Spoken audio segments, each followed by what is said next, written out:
impeachment hindi na matutuloy.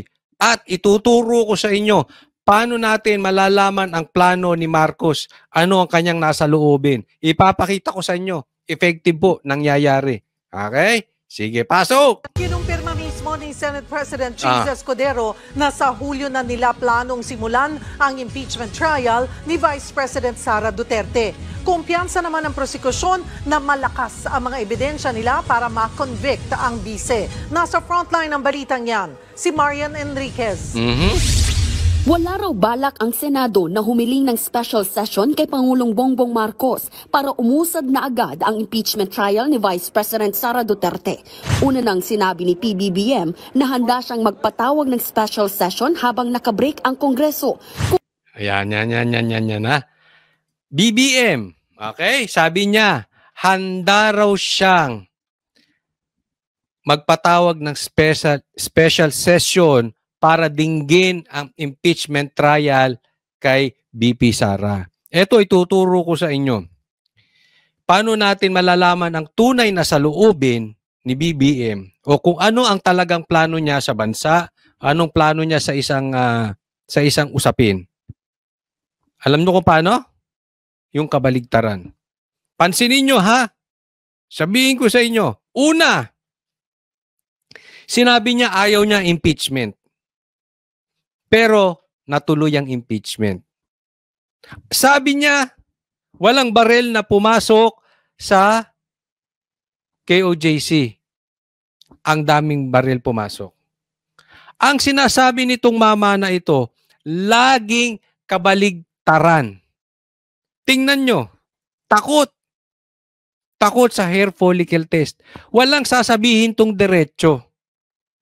Hindi niya kaya kasing pareha silang magpinsan, takot, duwag sa confrontation. Kaya ang gusto nito, laging kunwari magpapanggap na ayaw. Anong sabi niya? Bago nilaglag ng kamera at bago niya pinakain sa pating at buwaya si BP Sara, sabi niya, nagpipresenta ako that I am your designated best friend forever. Ay, may pagkalukong-lukong tao ito. Meron mang BFF na ganyan? Forever nga eh. Alam mo itong mama na ito, ang salita talaga nito, tiksi 5. Saan ka nakakita ng forever, hindi umabot ng 1 buwan, pinakain mo sa buhaya, yung sinasabi mong BFF. Tingnan nyo, yung style, pinatanggal ni Sandro si Saldico. Remember that? Ang ipinalit si Kimbo. Anong usap-usaping kumakalat? Even my friends, even yung mga kaibigan kong vloggers sabi, may kiskisan ang Marcos at Romualdez. Sabi ko, hindi ako naniniwala dyan. Even my friends. Sabi ko, arte yan. Maniwala kayo dyan, arte yan. Naguhugas kamay. Iyaan po si Marcos. Pag may gusto, kabaliktaran ang sinasabi. Tapos maghuhugas kamay. Pero ang katunayan na gusto niyan, yung kabaligtaran. Naiintindihan nyo? Pansinin nyo ang trending ni Marcos. Itaga nyo sa bato, balikan ninyo ako. Pag may sinabi yan, ang mangyayari yung kabaligtaran. Naghugas kamay lang. Kasi hindi niya kayang diretsuhin. Diba? Ayaw ng impeachment, nagka-impeachment yung anak niya unang pumirma. Eto, hindi raw siya magpapatawag ng session. Sasabihin ko sa inyo bakit hindi siya magpapatawag ng session. Kunwari magpapatawag siya ng session. Pero hindi yan magpapatawag ng special session. Bakit? Sa aking palagay, ayaw niya talagang matuloy ito. Itong impeachment na to. Una, wala silang numero ngayon dyan sa Senado. Wala sila. Kaya hindi yan magpapatawag ng special session. Ngayon, kung sakali man, tinopak ito, nabuang na kasi alam nyo kung bakit. Pansinin nyo, sino ba ang tumutulak ngayon sa impeachment ng matindi? Di ba mga NPA, mga makakaliwa? At mga dilawang tae, yung mga inodorong dilawan, sila yun. At may kuntsabahan ng pula at dilaw. Ano? Paano magagamit ni Marcos ang dilaw?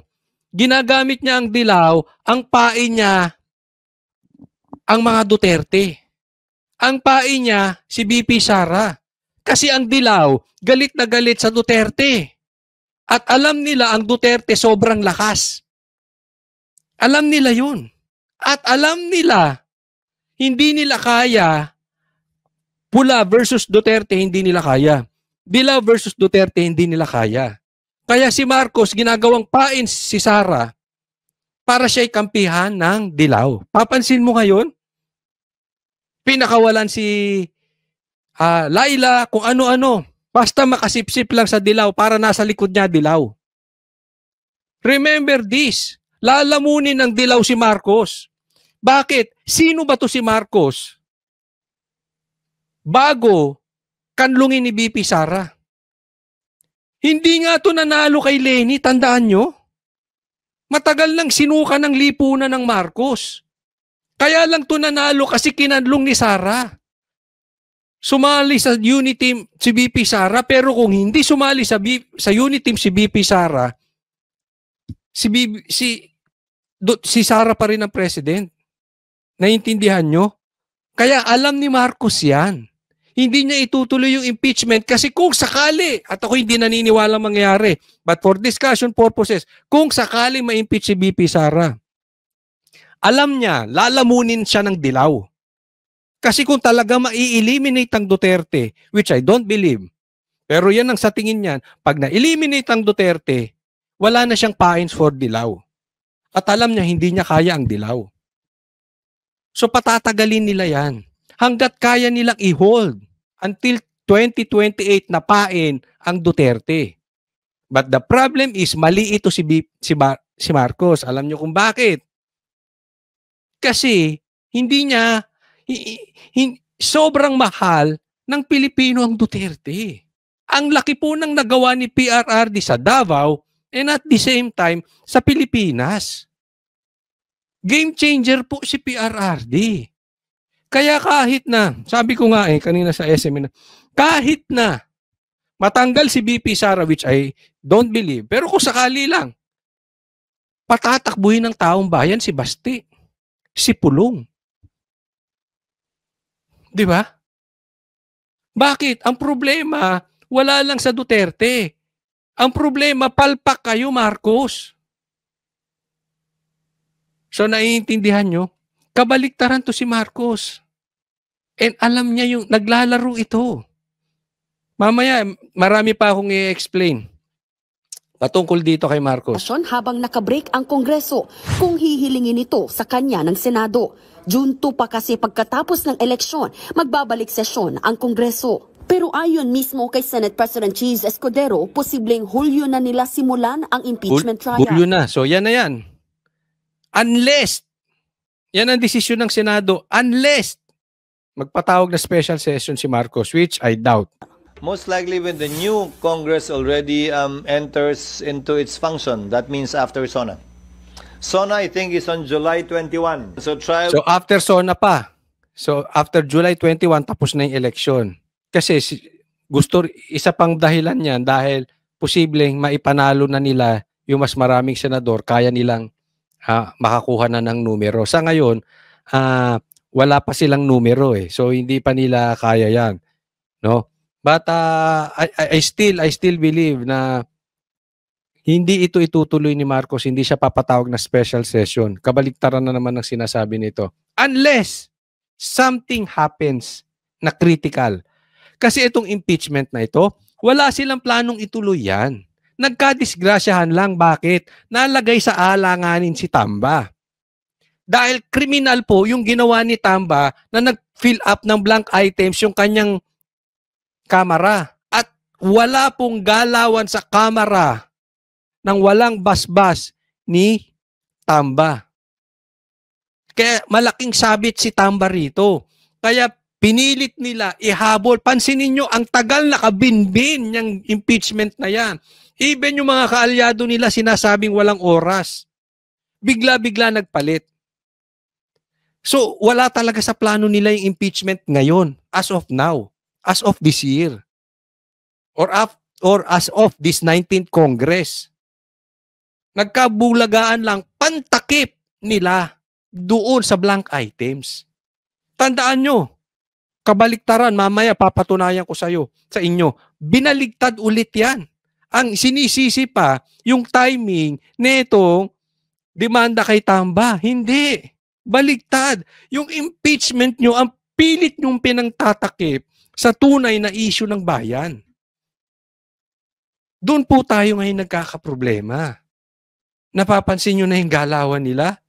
Kaya itong special session, unless hindi yan ibibigay ni Marcos. Kabaligtaran po yan. Maniwala kayo, baligtad magsalita yan si Marcos.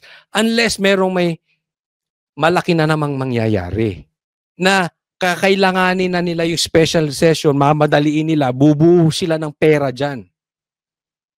Ma-impeach lang si BP Sara. Yan ang aking pananaw dyan. Alam mo, very crucial itong pangyayari ngayon, no? And again, I really believe, kasi may bumubulong sa akin eh. Papaalala ko lang. I really believe that there is something big will happen at the end of February or early March. Abangan nyo lang. Kasi meron ako nadidilig na bulong. May bulong-bulong eh. So abangan lang natin. Baka pagka natuloy yung nararamdaman kong mangyayari, baka dyan pwedeng pumasok yung special session na sinasabi ni Marco. Dyan niya lang itutuloy. No, but, well, abangan natin. Kaya ako sinasabi to para at least pag nangyari, maalala nyo ko, sabihin nyo, uy, Kotsoli. Sinabi niya yan. Okay? Again, paalala ko lang po. Ito'y hindi para sa nagmamalaki. Ito'y nagpapaalala lang po kami na hindi po kami sumusuporta sa budol. Ang Banateros po, including me, ako talaga, never akong sumuporta kay Marcos because ayaw ko sa talaga na may bahid droga. Okay? Ngayon, takot siya magpaano di ba? Ano sabi ni PRRD?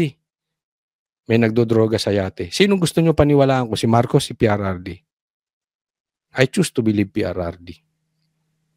And until now, ayaw magpa-drug test nito. Will commence after that date. Una nang sinabi ni VP Sara na naghahanda na rin ang legal team niya pero wala raw siyang balak dumalo sa impeachment trial kung di naman kailangan. She's free to say what she wants. But if she needs to attend, we will make her attend. If she doesn't need to attend, we won't force her because that's her right.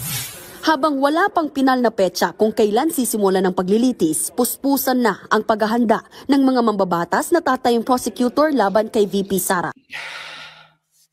Ito malaki kaso ngayon ni Tamba. And ako naniniwala ako, umaten man o hindi umaten si VP Sara, maglalabas yun ng video or ebidensya laban dito kay Tamba. It's not easy to put a good man down. Iba po ang Duterte. Ang intelligence ng Duterte matindi. Tingin ba nila stupido si PRRD? Ang daming hawak na ebidensya niyan. Kaya nga at the get-go, alam niya may adik. Bakit? Alam niya na dati pa may listahan siya. Kaya alam ko, maglalabasan ng videos nitong mga ito. And possibly, alam niya ni Marcos. Dahil dito, hindi na pwedeng pigilan yung ebidensyang ilalabas ni BP Sara. Kasi sa Quadcom, pwede nilang pigilan eh. Teritoryo nila yan. Matapang yung mga buhaya na yan dahil nandun sila sa Manila Zoo. Doon sa teritoryo nila. Pwede nilang harangin ang ebidensya. Pero pagdating sa impeachment, medyo may kontrahan ng Senado at hindi nila pwedeng diktahan ng Tatandaan nyo, mas malaki ang mandato. Kahit na pinipilit ng lower house na ayaw pa nilang magpatawag na lower house because for them, pantay sila. Maybe for sa batas, pantay sila. Maybe. But remember this, mas malaki ang mandato ng Senado. Ibig sabihin, alam naman natin ang power comes from the people. Pag malaki ang mandato, it means maraming supporters. So hindi nila pwedeng diktahan ng Senado. Pag naglabas ng ebidensya si BP Sara, lulubog to si Tamba. Maniwala kayo. May problema to sa Okada eh. Hindi ako may sabi niyan. Balita sa Japan. Ilang beses na po natin blinagyan dito. At sinabi yan ni BP Sara. At the proper time, ilalabas niya. Nagpulong na sila at pinag-usapan ang 7 articles of impeachment at kung ano-ano ang posibleng ebidensyang ipipresenta nila. Division of work lang muna. Tapos yung mga possibilities po, mga legal arguments po, like for example. Ito si Chua na ito. Ngayon na sinasabi ni alam nyo ba yung sinasabi na itong si Congressman Alvarez? Alam ba, nung 200 plus, ay si Marcoleta ata nagsabi nito, alam ba ng 200 plus na pumirma dyan sa impeachment ni BP Sara, alam nila ang nakalagay sa complaint? Meron silang ebidensya na kayang ilabas? Naniniwala sila sa sarili nila kumpirmado? At nabasa ng mga pumirma? O dahil sa 150 million reasons nyo, kaya lang pumirma? Ako, wag tayo maglokohan. Ito hindi ko nababanggitin sa inyo. Kanina lang eh. May nakausap akong politiko. Asar na asar. Bakit? Yung kamag-anak niya pumirma. Pareha silang politiko. Kamag-anak niya pumirma. Ano rason? Hindi naman daw alam nung mama na kaya siya pumirma eh.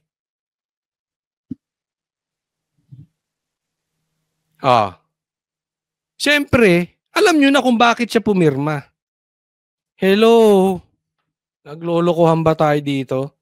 Paano pag nag-resign? So ano ang stand natin? So, siyempre pinag-uusapan. Plano ring ipasabina ng prosecution team ang mga bank record ng Vice Presidente. Para lamang po ito sa mas tumibay pa yung mga ebidensya po natin, ito'y dun sa SALN, sa issue po ng SALN. Tingnan mo ito mga ito. Buang din talaga to si Chua. Bakit mo ipapasabina yung kanilang bank statement? Akala ko ba meron na kayong ebidensya? Kaya kayo nag-ano ng impeachment na merong problema at mandarambong ito si BP Sara. Ngayon, maghahanap ka ng ebidensya. So nagsampa kayo ng kaso, wala pala kayong ebidensya. Palalakasin. So anong ibig mong sabihin, mahina yung ebidensya mo? Ngayon lang ako nakakakita ng abogado, ito mahina talaga utak nito. Hindi ko maintindihan. Ako hindi naman ako matalino. Kaya lang yung iba kasi kaya nagmumukhang bobo.